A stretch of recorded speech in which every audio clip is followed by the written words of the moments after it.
Le langage de la perception auditive. Il y a un certain nombre d'analogies entre la perception auditive et la perception visuelle. Et ces analogies se retrouvent souvent au niveau du langage utilisé pour parler de l'expérience visuelle et auditive. Par exemple, l'extensionnalité des comptes rendus de perception signale la présence d'une composante non cognitive de la perception. Si j'entends Jean et que Jean est mon meilleur ami, alors j'entends mon meilleur ami, même si je ne le reconnais pas comme tel. De même, bien sûr, je peux voir Jean sans le reconnaître. Dans ce cas, nous pouvons substituer entre eux, dans le compte-rendu de perception, deux termes coréférentiels. Jean et mon meilleur ami. Car la substitution n'affecte pas la valeur de vérité de l'énoncé.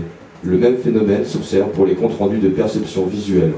On parle à ce propos de perception simple ou non cognitive.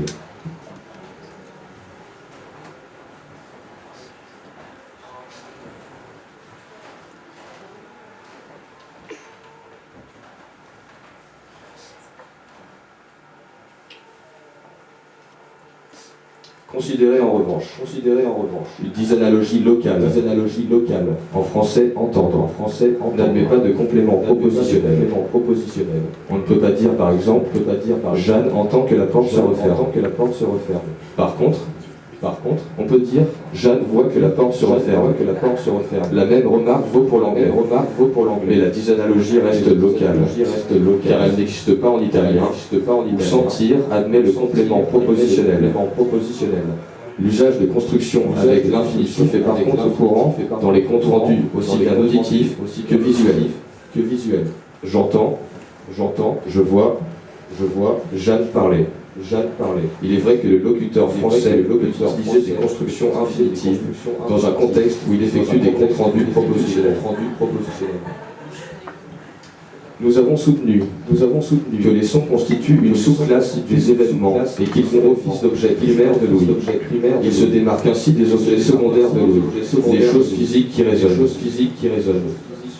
Le pendant linguistique de la distinction entre objets primaires et objets secondaires est à repérer dans certaines constructions instrumentales, que signale la présence de la préposition en, suivie du participe présent. Une relation entre deux actions ou actes peut être instrumentale. Je tire le chariot en tirant la corde. De même, je peux dire j'entends la voiture en entendant son vrombissement.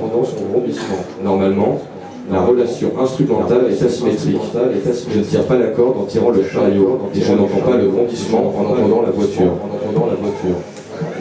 Dans le cadre d'un argument général en faveur de la thèse selon laquelle les sons sont des événements, paragraphe 3.2, nous avons suggéré que la description de faits sonores utilisée en construction linguistique comporte une référence aux événements.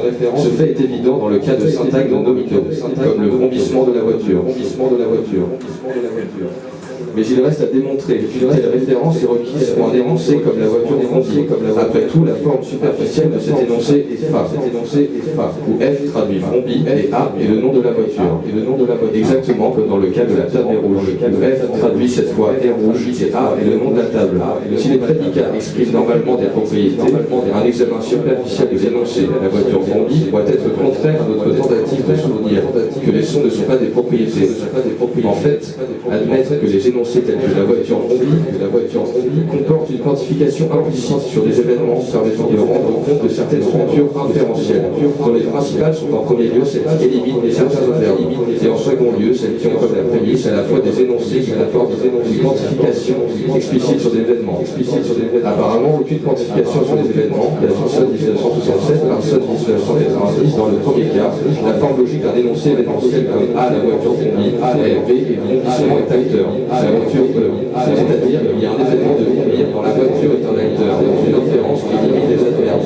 La voiture vrombit des événements, la voiture vrombit, le compte de la référence inférentielle en associant à la prémisse de la forme logique énoncé et vrombissement et acteur de la voiture 2 est désagréable, car maintenant V est la fonction de la référence sur les événements.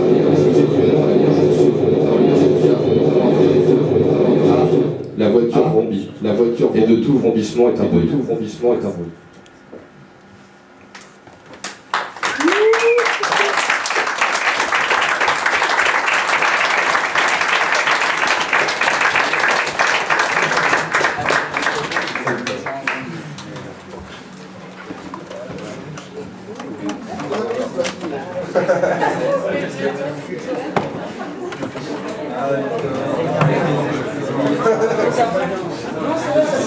Ouais,